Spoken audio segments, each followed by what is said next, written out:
Salut à tous, je suis super content de vous retrouver pour une petite pêche hivernale en compagnie de Lilian. Il m'a rejoint ce matin pour 24 heures de pêche.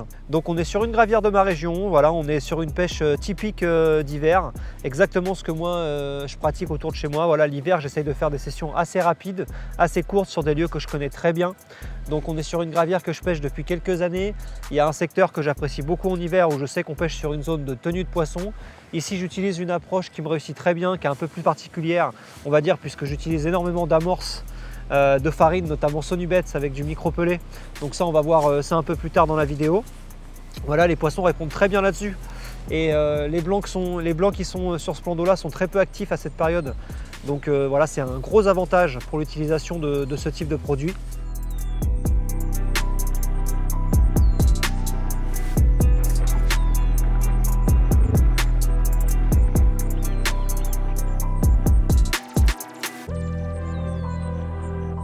Donc la gravière fait une grosse quinzaine d'hectares, elle est assez sauvage, il y a beaucoup de bois morts, beaucoup de bois émergé, le cadre est un peu sympa. Comme vous pouvez le voir, cette année il y a eu énormément d'eau par rapport à l'hiver dernier, donc tout est un peu recouvert, toutes les bordures sont recouvertes d'eau pour le moment. Donc voilà, mais on est quand même au sec pour notre poste, on a une petite cabane juste derrière les tentes pour pouvoir s'abriter, faire 2-3 badlings et passer une bonne petite soirée. Donc voilà, on a 24 heures, on espère prendre quelques poissons et puis c'est parti pour cette petite pêche d'hiver.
Première touche.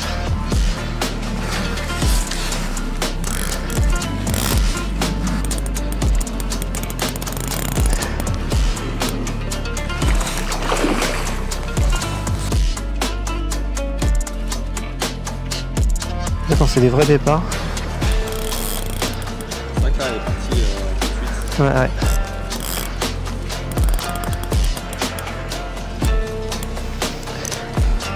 Elle est pas vilaine, non? Elle se bat bien pour un poisson d'hiver.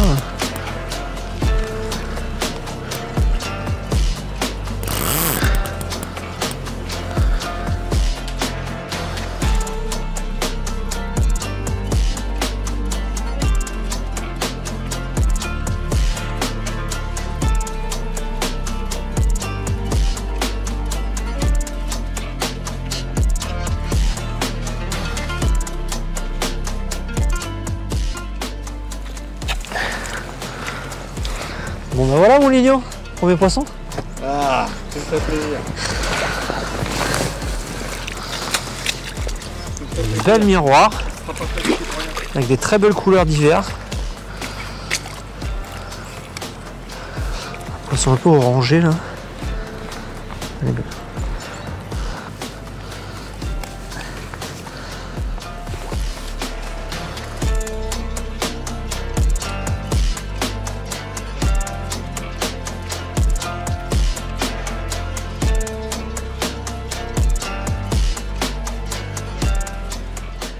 Allez, quoi de mieux pour démarrer cette petite pêche qu'une magnifique miroir qui m'a livré un super combat là il y a 10 minutes. On l'a mis en sac le temps de préparer le matos pour faire la petite photo. Et puis voilà, on a tout de suite remis la canne. Donc voilà, un super poisson un peu avec des couleurs orangées. Je sais pas si ça se verra très bien à la caméra. Mais pour démarrer, en tout cas, ça réchauffe. Parce que ça fait 3-4 heures qu'on est là, il pleut, il y a du vent. Là, on a une petite éclaircie. On avait froid avec Lilian. Et en tout cas là ça réchauffe. Ça fait plaisir. Donc voilà, ça remotive un peu les troupes. Et puis ça annonce, j'espère, de bonnes choses pour la suite. Donc voilà. Allez, on la relâche et puis en espérant vous en montrer quelques-unes avant de partir demain.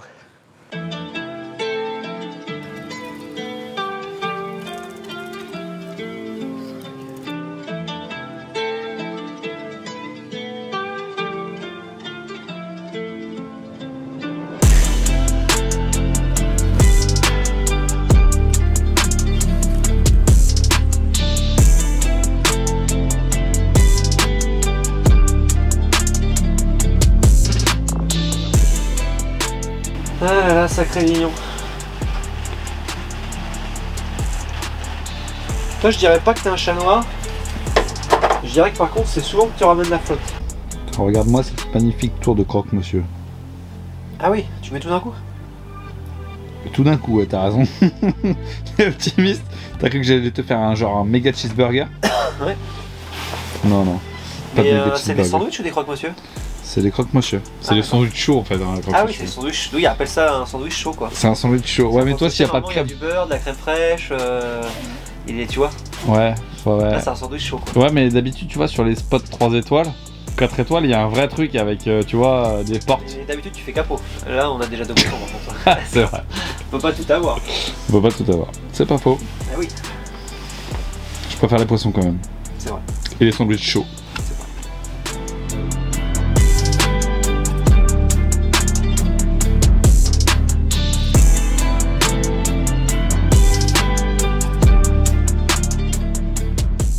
Petit résumé de la soirée d'hier soir et de la nuit, c'est assez simple. Donc on a fait une seule touche avec une jolie miroir hier dans l'après-midi qu'on vous a présenté.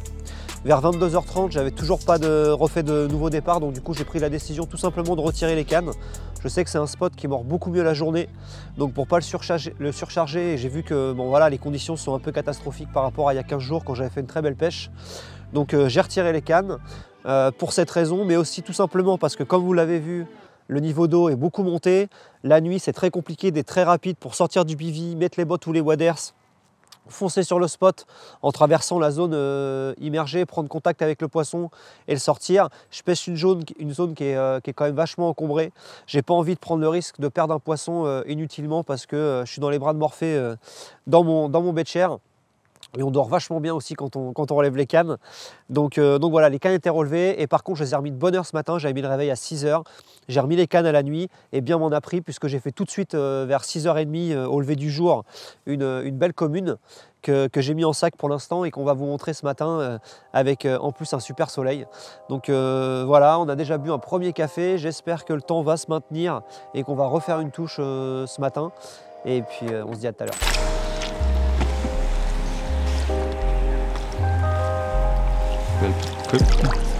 Grosse commune. Ouais. Gros poisson. Tu vois, quand il pleut, ça mord pas. Bah, il pleut et ça mord. Ouais, c'est clair. Joli. Joli fiche. Joli bébé Matous. Tu connais la chanson? Non. Par contre, est-ce que tu viens me servir à quelque chose?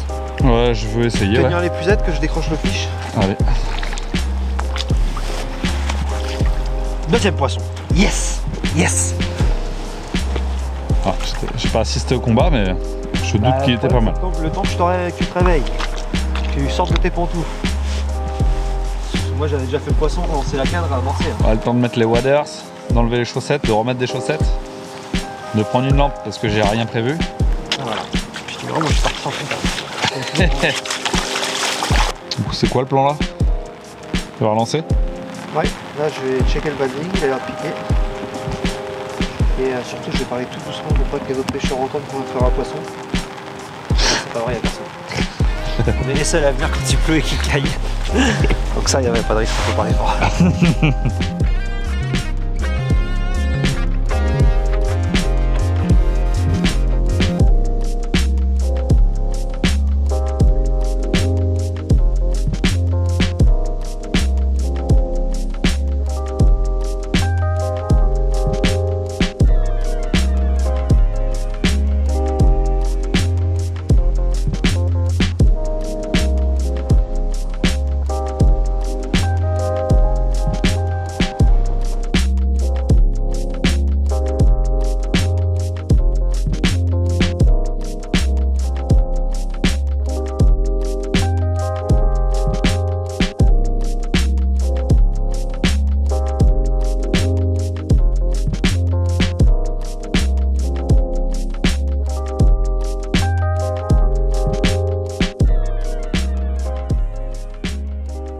Bon, bah pour l'instant, la matinée est très calme. Pourtant, on a un beau soleil. J'allais vraiment penser qu'on allait refaire une touche au lever du jour avec la belle coco là. Et puis depuis, plus rien. Donc voilà, comme je l'ai dit, je suis venu pêcher il y a 15 jours sur ce spot avec un copain. On a fait 15 poissons pour une vingtaine de touches. On a fait quelques décroches. Voilà, les poissons étaient vraiment très actifs. On avait un très gros redout, il faisait une quinzaine de degrés, un grand soleil. Bon là, la température a vraiment chuté. On a eu énormément de pluie ces derniers jours. On le voit hein, bien évidemment par rapport au terrain. Tout est détrempé. Mais bon, c'est pas grave, on est là, on a fait 2 touches pour 24 heures, j'estime que c'est très bien, surtout fin février. Voilà, le principal c'est d'être au bord de l'eau, de prendre du plaisir et puis avec un bonus de capturer quelques carpes. Donc là, 2 carpes, c'est parfait. Pour parler rapidement de stratégie, j'en ai déjà parlé, vous l'avez vu dans les images. Mais ici, j'utilise vraiment la farine Sonubet, c'est un truc qui me réussit très bien. Voilà, il y a énormément de blanc sur ce plan d'eau l'été. Et c'est vraiment pour ça que j'utilise à cette période l'hiver. Ça permet de ne pas non plus attirer toute la blanchaille. Malgré que ça arrive des fois quand je fais des plus longues sessions. On le voit, hein, au bout de 24 heures, 48 heures, on fait rentrer les tanches. Ça, c'est quelque chose de très courant sur des pêches de feeder. J'ai beaucoup de copains qui pêchent au démarrage, ils ne font pas rentrer les tanches. Et ça rentre toujours au bout de 24-48 heures des très grosses tanches. Et c'est un joli poisson à prendre ici. J'en ai pas fait aujourd'hui, mais en tout cas, ça m'arrive d'en faire ici. Mais donc voilà, la farine, du micro-pelé, du maïs doux, qui est quand même une base pour la pêche en hiver, qui apporte cette petite note sucrée et puis surtout flashy, qui est très importante dans les eaux claires. Donc voilà, la farine ici, c'était une farine de chène vie alibu. Donc voilà, avec des micro-pelés alibu et du chène vie broyé. C'est une super crush, c'est une farine qui est idéale pour capturer des gros poissons. J'ai pas voulu en mettre trop parce que c'est une farine de poisson qui est très riche quand même en protéines. Le but c'est pas de gaver le poisson, alors on va pas le gaver non plus avec de la farine, mais on voit que les conditions sont quand même rudes, que les poissons sont très peu actifs. Donc j'ai commencé tout simplement par verser la moitié du paquet, un peu de pelé krill en 2 mm pour rajouter ce petit aspect visuel rouge que j'aime bien dans l'amorce. Donc j'ai commencé par mettre 5 boules sur chaque spot et j'en ai remis un petit peu dès que j'ai fait le premier poisson avec quelques poignées de billes. Mais voilà, il suffit pas, je voulais pas en mettre des quantités astronomiques dès le démarrage. Il y a 15 jours, j'ai vu quand les poissons ont répondu tout de suite. J'ai passé énormément de farine parce que là, j'en remettais vraiment la dose à chaque fois et ça crée une concurrence alimentaire de dingue. On voyait vraiment qu'il y avait de l'activité sur le spot. J'avais énormément de passages de fil. Donc ça, c'est un signe qui ne trompe pas. Là, vraiment les seuls passages de fil que j'avais, c'était les canards et les foulques qui m'ont pas mal embêté, hein, qui plongeaient sur un de mes spots. D'ailleurs, ce spot-là, j'ai pas fait de poisson dessus. Donc voilà, donc plutôt y aller souvent, comme disent les Anglais, little and often.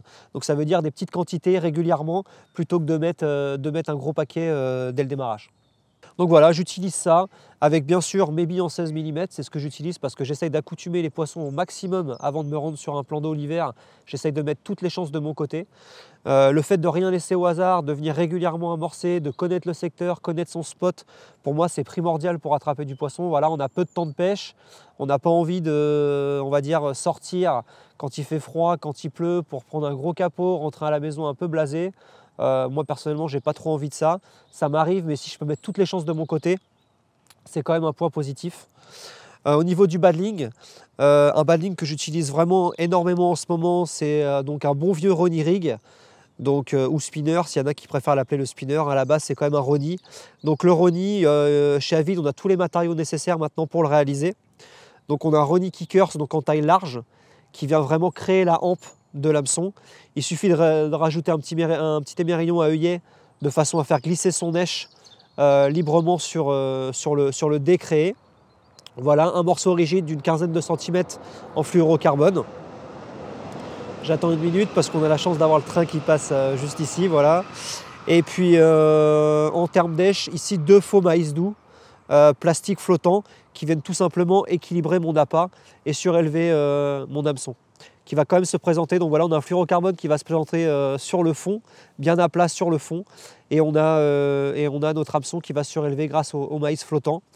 Voilà, un anti-tangle stiff toujours pareil, qui va permettre de bien propulser à la fois par la rigidité du fluorocarbone, éloigner notre èche du système plomb. Et c'est un baddling qui marche très bien, qui est très utilisé par de nombreux pêcheurs, hein, c'est pas du tout d'invention. Et c'est un baddling qui est très facile à réaliser, et Avid propose maintenant toute la gamme pour le faire facilement. Donc voilà, 2 touches, 2 poissons, pas de pêche cette nuit parce qu'au vu des obstacles, bah, c'est trop compliqué d'assurer un poisson à 100% et on n'est pas là non plus pour laisser des laisses en plein hiver sur des poissons. Donc il n'y a pas forcément d'intérêt, je préfère assurer les touches en journée et être prêt. Donc voilà ce que je peux vous dire en tout cas sur cette petite pêche. Je vais remettre le badling sur ma canne, je vais reclipper vite fait, je vais la relancer. Il reste quelques heures de pêche et puis on va voir pour essayer de reprendre un poisson.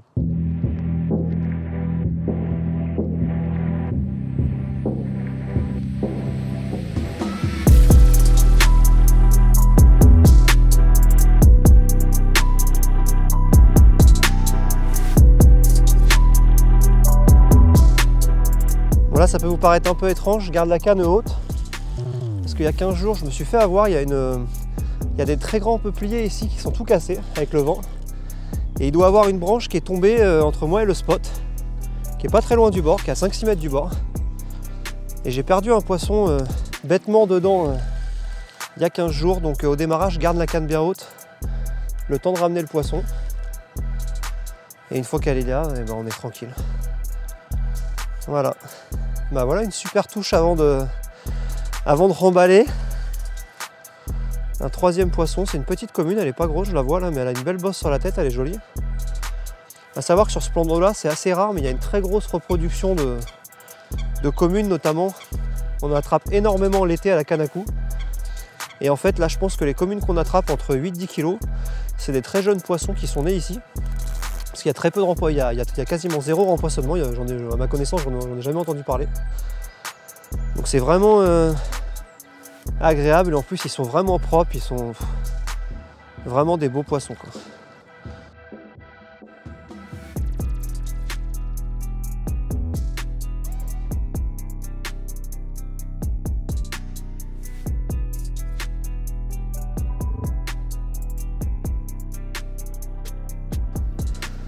Allez, un poisson de plus avant de partir, le troisième pour une petite session de 24 heures. Moi je dis, je signe, tout va bien.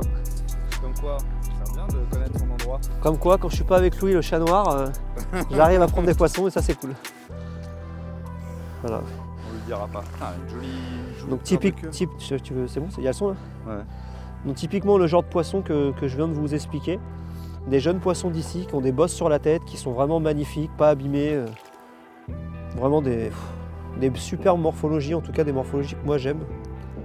Et ça, dans quelques années, c'est vraiment des poissons qui vont devenir énormes et qui vont être très jolis. Bon, on va pas l'embêter plus longtemps, je viens de la décrocher dans l'épuisette, je vais pas la sortir, la mettre sur le tapis. Il n'y a pas vraiment d'intérêt, donc je viens de la décrocher proprement, elle va rester dans l'eau. Et je vais la relâcher directement depuis l'épuisette. Et puis du coup, on va remballer la canne et puis retour au chaud à la maison. Bon, malheureusement, c'est souvent comme ça à la pêche. Hier, on avait un temps exécrable qui donnait vraiment pas envie d'être là. Aujourd'hui, c'est l'heure de plier. On a un soleil de dingue qui vient de sortir. On a un grand ciel bleu. Il y a quasiment plus de nuages. Et bah, c'est un peu fait exprès, j'ai l'impression. Mais bon, c'est comme ça. En tout cas, magnifique parce que un tout dernier départ juste avant de partir. Voilà, on venait finir de présenter quelques badlings avec Lilian et la canne, toujours la même canne. Elle est partie, troisième touche dessus, une petite commune, franchement super sympa avec ce beau soleil. Donc j'ai pas relancé la canne, là ça y est, je vais la remballer, on va partir. J'espère qu'en tout cas cette petite session hivernale avec moi de 24 heures vous aura plu. Je pense que l'objectif est atteint, 3 touches, 3 poissons. Donc voilà, des conditions un peu pourries surtout hier, mais en tout cas le poisson mange. L'eau est quand même assez froide, elle est à 8 degrés. Le poisson mange un petit peu, donc c'est l'essentiel. À tous ceux qui ont envie d'aller au bord de l'eau l'hiver, je vous conseille de continuer à y aller, mettre au point un petit amorçage, mettre en place quelques petits trucs pour essayer de se dépatouiller et faire quelques poissons au bord de l'eau. Il y a toujours quelques poissons à prendre. Alors c'est sûr, on est mieux dans le canapé à la maison, mais des fois ça fait du bien, et surtout quand on a un soleil comme ça donne plus envie de partir. Allez, je vous dis à la prochaine, ciao!